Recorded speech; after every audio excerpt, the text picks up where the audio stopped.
People who you started your life off with and what success does to them. People look at you strange saying you changed, like you worked that hard to stay the same. Like you're doing all this for a reason. And what happens most of the time, people change. People change around you because they start treating you different because of your success. So you are changing. You don't change who you are, the core of who you are, the things you believe, the things you love, and the things you die for, and your principles. You don't change that, but you're gonna change who you are. You're gonna change, you can't do the same things that you can't hang on the corner. Some people may not be comfortable with that. And then it deals with the other side of success, how people look at you when you're successful. Media medals, people sue you, settle. Every step you take, they remind you get. So no matter how far you are, you still have that stigma on you of where you come from when you walk inside the door. Even if you have a tuxedo on, it's like, oh yeah, that's the guy who used to be this and did that. Most kings get their head cut off. I mean, in war, battle, and in life, at the end of the day, you've achieved everything you want. You've made it to the top of the throne, and at the end of the day, you just get your head cut off. That meant most to me, and always, coming up, I always believed in the way you live your life, you affect the outcome of your life, karma and everything. So I just would want to be remembered as a very honest and straight up guy. I'm pretty much a mirror. If someone's cool with me, like energies attract, right? You give off energy, you get that energy back. So just a person that was of the utmost integrity, honest, very hardworking, and someone who really cared about the culture. Because at the end of the day, that's what I'm pushing everyone for. Because this thing right here, this music thing, is a thing that I don't think everyone figured into the equation, right? Because you have projects and you have certain people sectioned off in certain areas, and you have better schools here and worse schools here, and this whole thing was like a chessboard again. This whole thing was set out a certain way, and then rap music came and it turned everything around. It just threw every equation that was factored in already. It just threw that thing for a loop. So I have a responsibility to the culture as well. Things don't happen to you, they happen for you. That's life. Everything is life. It happens for you. Everything is for your greatest good. No matter what it looked like. They say you want to make God laugh, tell them your plans, right? You can't control the future. You can control it up to some point. You can't control what others do. You can't control anything. Someone can run a red light and that's the end of everything. You only can control what you can control. So things don't happen to you, they happen for you. Now, I've been taught everything but emotional intelligence. That's not what you're taught as a young man growing up in projects. You're taught to survive. Absolutely. Not getting stuck on a specific thing. It's whatever works for whatever situation at the perfect time. The idea really is to create these things and these foundations that you can pass on to the next generation, so we can get those opportunities that we spoke of earlier that we didn't get, earlier, and they can build and take it even further. My hobby is ownership now. My hobby is realizing the rooms that I've been able to get into, the hands that I shake, and the personnel that I'm around. I don't take that for granted. Are you just supposed to shake their hands? Or are you supposed to make more of those moments? That's what we don't do enough of. Our culture is caught up in the cool. Our culture is caught up in what we are. And you don't realize the reason why the other side has worked so long and why they're so successful is because they figure out how to hold on to the handshake. They hold on to the handshake.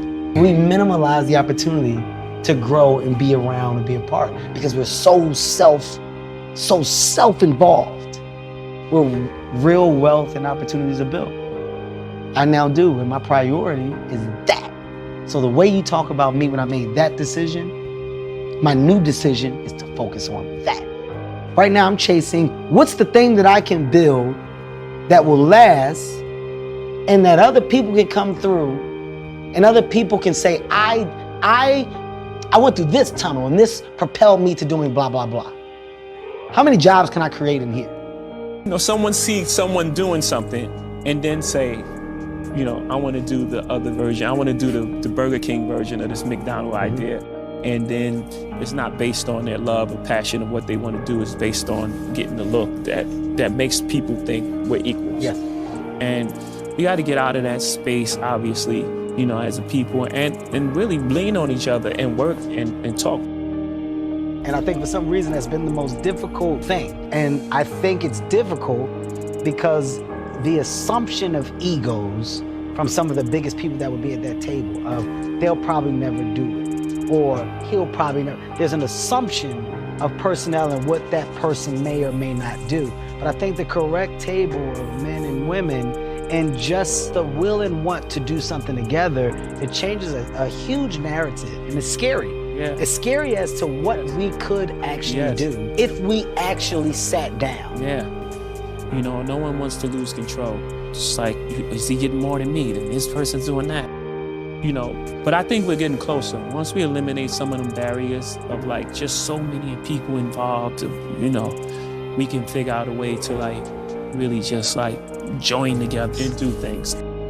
I was actually on a FaceTime with Ty today, Tata, and I was saying like, I don't think people realize that we just sit around all the time and like, can you believe this shit? Can you fucking believe it? I can't believe this shit. That I've been able to do. Just the place where we from and where we come from. Like everyone has that story, right? We all from tough locations, and that's just the way the world was set up. But just like the things that we were able to overcome and where we sit now today. I love people, you know, so I don't have that sort of thing like I want to vote Republican just to save more money. Right. That's not the end game. It's not about who got more money and who got more houses. Yes, you know, you've earned it, buy what you want, you know, but don't forget what's important. Without people, and being rich would be very boring. Right. There's no one to share with, no one to have, you know what I mean? Like, you just be a rich person, one person on the planet, just like, well, then what do you do? Because I have an obligation, going back to the story of OJ, is to further conversation of an entire race of people. Not me, all of us, but specifically me, since you're asking the question, is to open up dialogue. It's okay to think. It's okay to be smart. You know, there's a time where people was like, you talking white. It's like, what does that even mean? I know words. Intelligence is not a tribute to color. And I'm sure you've heard it growing up many times. You're speaking white, like what? Speaking like I know words, and it's okay, it's fine. You know, so I have an obligation to further the conversation in all ways. You know, our stature in America, our emotional maturity, and so on and so forth. It's humbling at the same time. It's like, you know, it's what you've been charged with in life. Right. And I believe since the beginning of time, the poets have been charged with that. Like, it was the poets that's explaining the emotions and making these songs that people are like, oh, that's what I feel. Right. When you go into survival mode, what happened? You shut down. Right. You shut down all emotions. Right. So even with women, you got shut down emotionally, so you can't connect. And then now all things happen from there. Can't connect because of the way you feel about yourself, you mean? Yes. In my case, like, it's deep. Right. And I've done it from the beginning of my career. Two things, you know, one, no one knew the characters, so it wasn't as impactful, you know, and two, it wasn't coming from a place that was as evolved.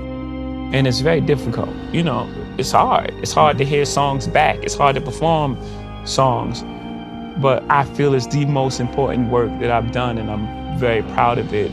The effect that it's having on people. And even like the studio sessions, you know, we were having 4-hour conversations after playing one song. I learned so much about people that was around me, just my friends. I learned things about them that I didn't know. You can't sacrifice others for your life. You know, there's a karmic debt that has to be paid.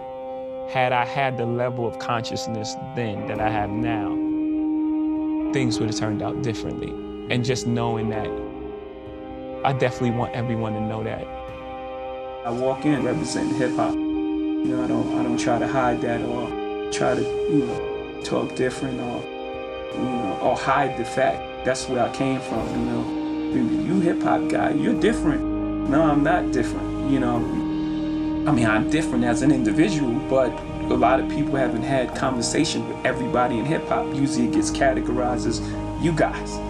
All of you guys is this one thing, and that's not true in any field, you know? So when people talk to me and they say things like, you know, you're not like those guys, it's like, that's not true.